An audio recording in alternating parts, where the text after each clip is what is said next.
Greetings! Welcome to another show. I was just having a wee dance here, listening to a tune. Just felt like sharing that at the beginning.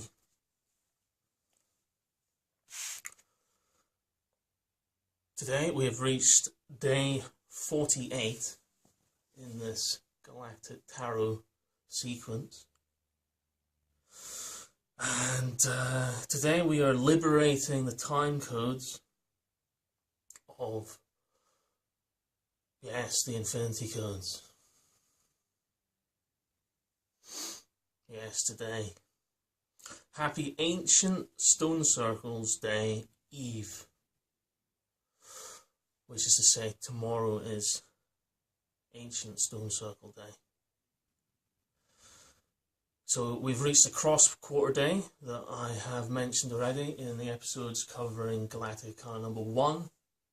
We have now reached the point of those sacred days. And today's card is the DNA codes, which can mathematically be represented by formulas 8 times 8 or 4 times 4 times 4. So today's card,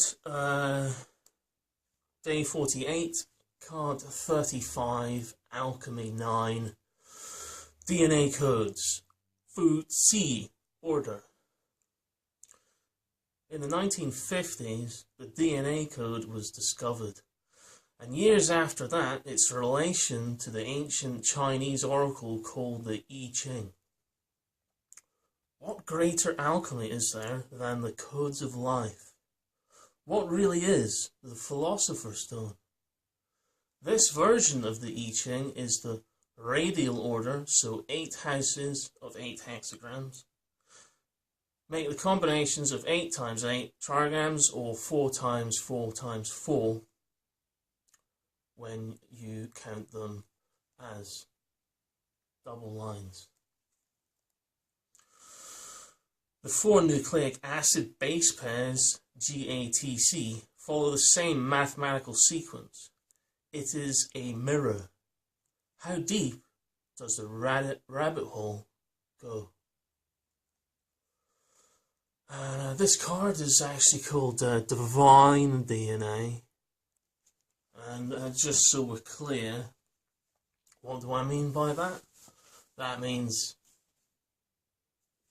everything that has DNA is divine.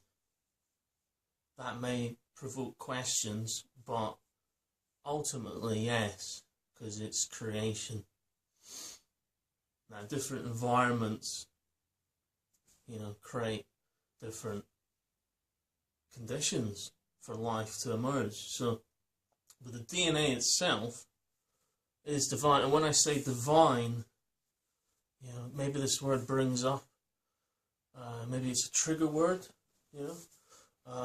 divine, as in creation, part of the cosmos, part of the infinity codes, all the different levels, Yes. Yeah. So, liberating the time codes. Today is day 48, and day 48 also connects back to card 48 when we were talking about the Merkaba. And I brought this Galactic Arkana card out, which is number 16. So today is Galactic Arkana number 16. But it also connects back to card 48, and today is day 48, so there's a connection there too.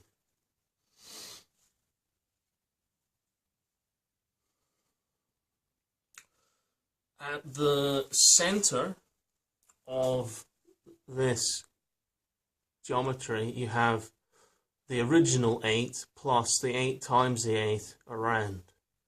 So the original 8 is the original 8 cell. When life grows, starts off with an original 8 cell. Okay, so that's what the midpoint of that geometry is the original 8 cell, and then life fractally unfurls into its unique DNA code. Yeah, from the 64, which is the 8 times the 8, or the 4 times the 4 times the 4.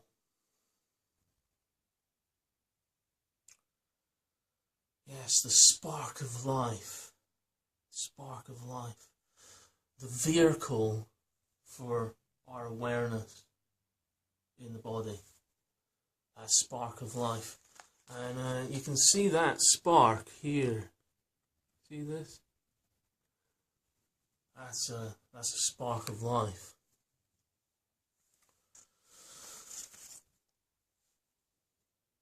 The vehicle for our awareness. The eyes behind the eyes. Lightning strike. Yeah, the lightning striking the tower. Interesting. Well, earlier, I was guided to actually create an extra piece to go on here. So I've actually edited this card. I haven't changed its number. What I've done is I've put a pyramid on there. Rather than a tower, I've put a pyramid because that's what resonates with the archetypes of the Galactic Tarot. So this now has a pyramid on it. Right. Which connects back to also card 48, because that was speaking of the Merkaba points. And one, massive pyramid culture just so happens to be on that Merkaba point. And also happens to be the custodians of some of these cosmic codes that are from around the entire planet, because that's how to create a planetary gnosis, is to respect the traditions from around the whole world and see how they resonate and see how how combinations reveal further mysteries. So hopefully today as well, I'll hopefully clear up some more mysteries in relation to all of these geometries.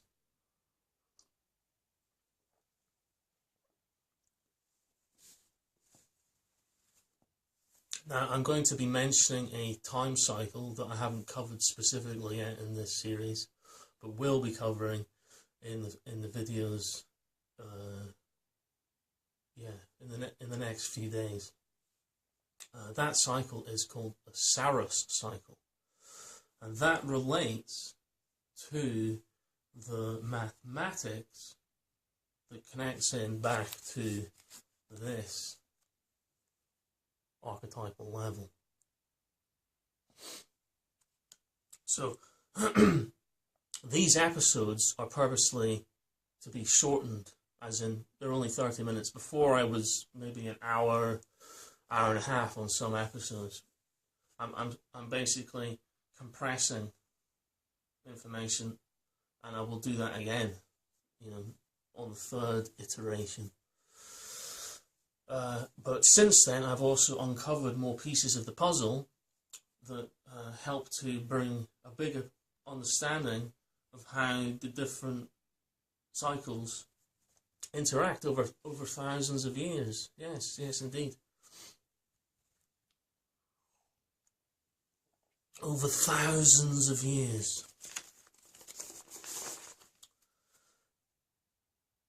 This really fascinates me. I have been studying these numbers for quite a while and looking for further clues throughout that experience.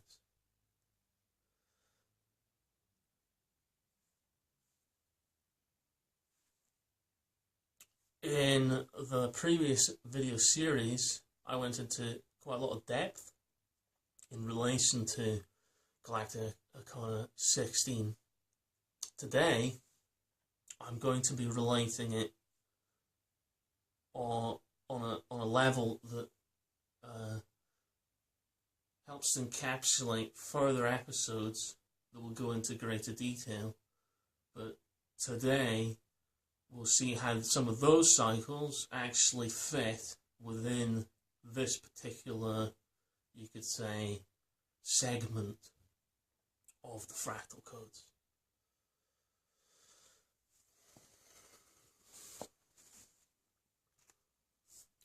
So during my investigations, obviously yesterday we talked about the 71-year shift and the 58-year shift of these. Now, those are whole numbers, they're rounded, okay? So, but they are time increments. And these time increments are important in making calculations over thousands and thousands of years.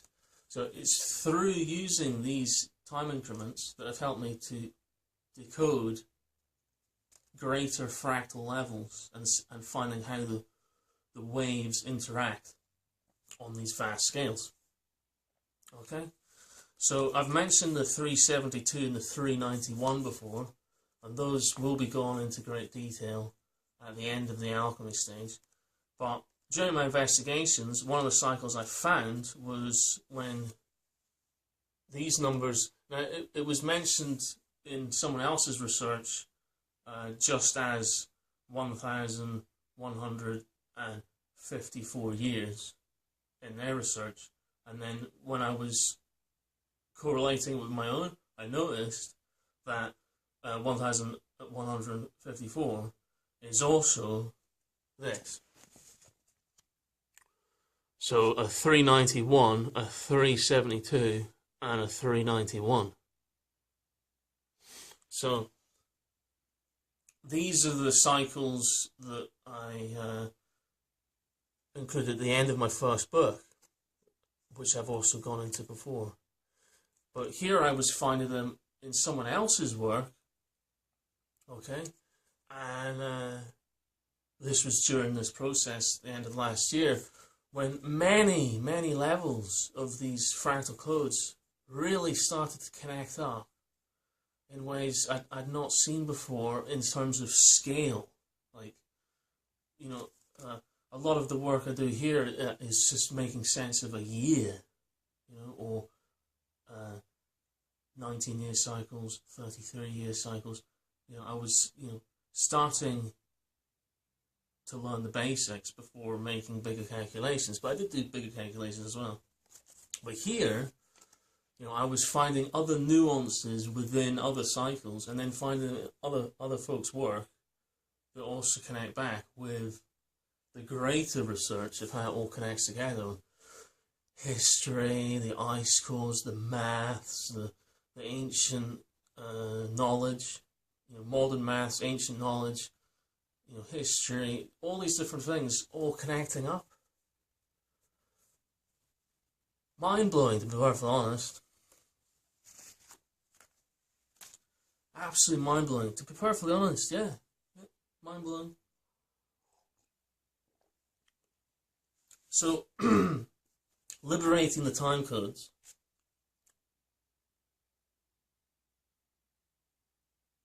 Liberating the infinity codes.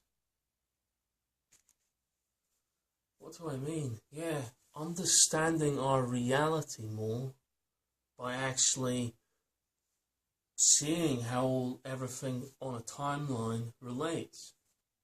Yes, all the astronomy, all the history, cultural history, climatic history, all these other things correlated with the ancient knowledge. Yes, with this sort of awareness, you can actually liberate the infinity codes.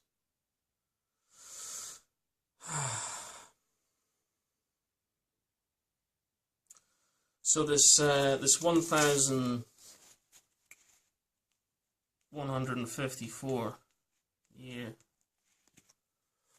1,154 year cycle. Only just in the last couple months did I find while I was doing calculations within calculations, that during that time period there is pretty much precisely 64 of the Saros cycles. Now that really perked my curiosity. Again, it's already connected with today's card. Yeah. Because 64 is the number of the I Ching. It's the number of the DNA codons. And here it was in a calculation multiplying the Saros cycle, which is one of the cycles which relates to the eclipses, and now connects with a 391, 372, and a 391. Now there's other cycles within this cycle, but this one particularly really made sense. So what am I talking about here with these this lightning strike and the pyramid? Well, what do they all represent? Well, they represent the rise and fall of civilizations, of empires. This is in the historical record. Yeah, and this is what pyramids represent, you know, stages of growth, development, reaching the peak of the civilization, and then down we go. Now, this is a repeating historical cycle, okay? But is it all just down to humans? Yeah. Well, that could bring up some triggers as well, because is it always our fault? Yeah. Where does the fault lie? Again, that's back to the whole blame games and everything.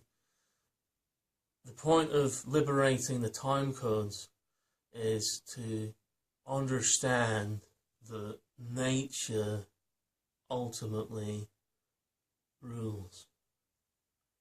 Yeah, like we live in this vast universe, and there's all these massive cycles, orders of magnitude greater than the human timing cycles, because we generally just count in tens now, because we've primarily been decimalized, so everything's in tens. So, you know, the vast majority of people, certainly on a planet, most of them, yeah, I think it's the year 2019.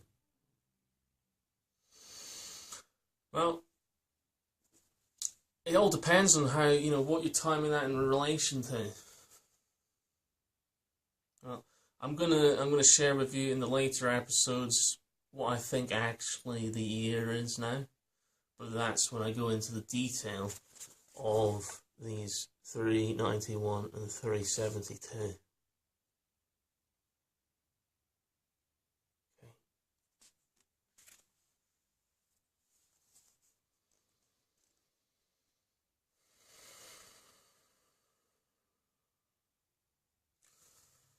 All of these time cycles can be related to the cycles of lifetimes. And just like this has the spark of life, everything has a beginning. You know, every year is a new beginning. Yeah, every day on different fractal levels, these are new beginnings. Every day is unique. I haven't had 2 days yet which are exactly the same. Have you? Well, you can certainly try to make every day exactly the same, but would you be able to manage it? Yeah, I don't know if that's necessarily possible. So we're talking about the codes of life,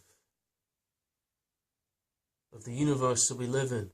Would it make sense that on higher fractal levels, and when I say higher, I mean bigger numbers, larger orders of magnitude, the universe that we live in, that we're also a fractal of because we live inside it, also mirror these same resonant numbers on vast scales? Well, that's what I found, because 64 Saros cycles is 1,154 years, which is a 391, a 372, and a 391. And 64 is 8 times 8, and the Saros cycle is 18.03 years. I'll go into great detail the Saros cycle in its own episode. So, how is it that I'm freeing the infinity codes? I'm freeing them from the slavery of not having the awareness of the ancient codes. Yeah, because originally we had the awareness of these ancient codes. Yeah. Originally, yeah. How far back? Well, that's still anybody's guess right now, to be perfectly honest. What's the origins of the tarot then? How come most of these archetypal symbols on these cards and the numbers correlate so well with all of these different ancient codes from around the planet, both modern and ancient? Well, to liberate us from the slavery of domination and all the tactics that go with it, yeah, so we can understand how nature fluctuates and respect nature instead of using it as a weapon against someone else. Yeah. Well, if as a species we have been given, as in we've discovered, the codes of life, that's a great responsibility. Again, this information, yeah, same responsibility. Yes, because we've reached the age, yes, the coming of age, the age of consent. That is what today represents in the year wheel. Beltane is the age of coming of age, which is becoming an adult, which is learning about consent. And to have that teaching means you have to have all the information, including the knowledge of the ancestors. So to commemorate this moment of the liberation of the infinity codes,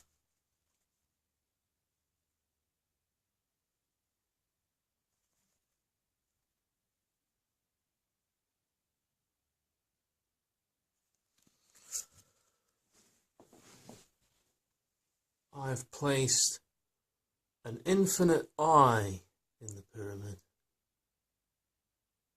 Yeah, it's a different symbol. Yeah. I've just done it right now.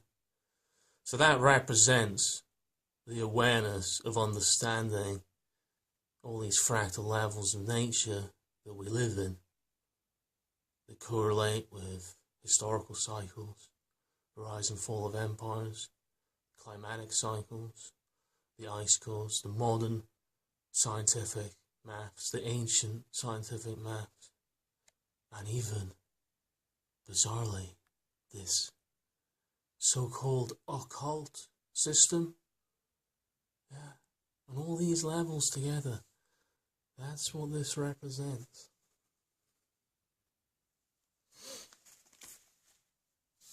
And with it comes a great responsibility. Yes, a planetary gnosis. Yes, planetary gnosis of sharing awareness and wisdom around the planet. Yeah, so we can all live in peace. Yeah.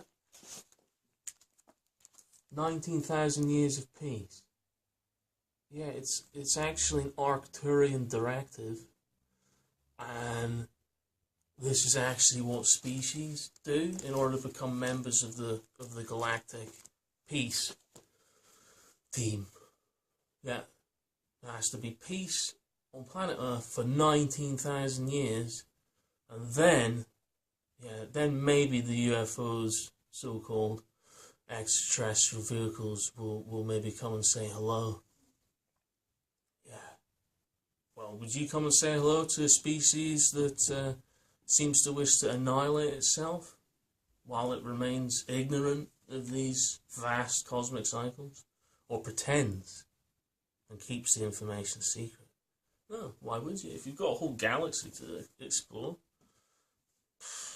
you know. Well, that's what I received from the Arcturians.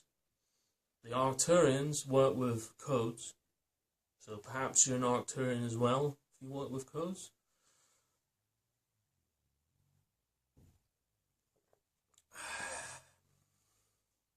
That is the essence of liberating the infinity codes. It's a deep responsibility for the codes of life. Yes, the codes of creation, the codes of the reality that we actually live in,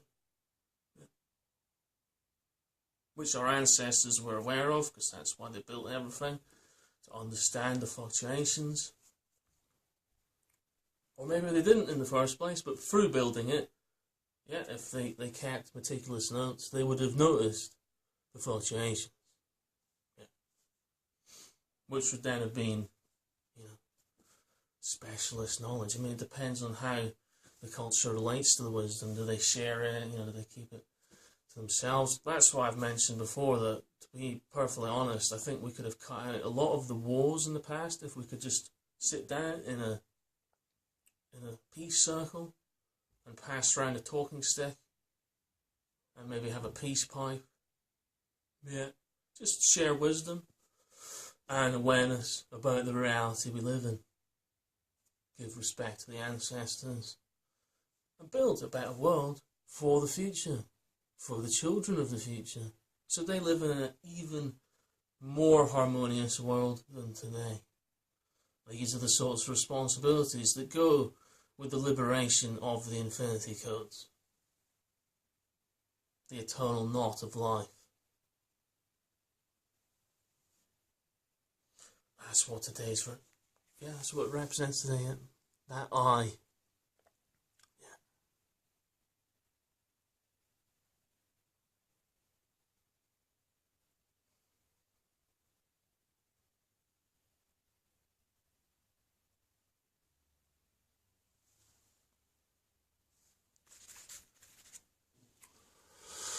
The rise and fall and rise and fall and rise and fall of empires. Yeah, check the historical records.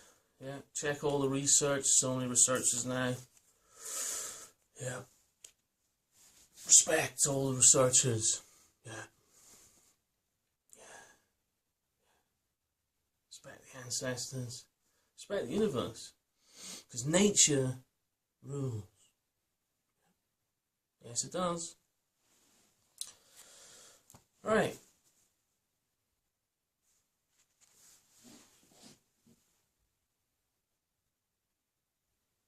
Infinity codes. Infinity codes. Yeah.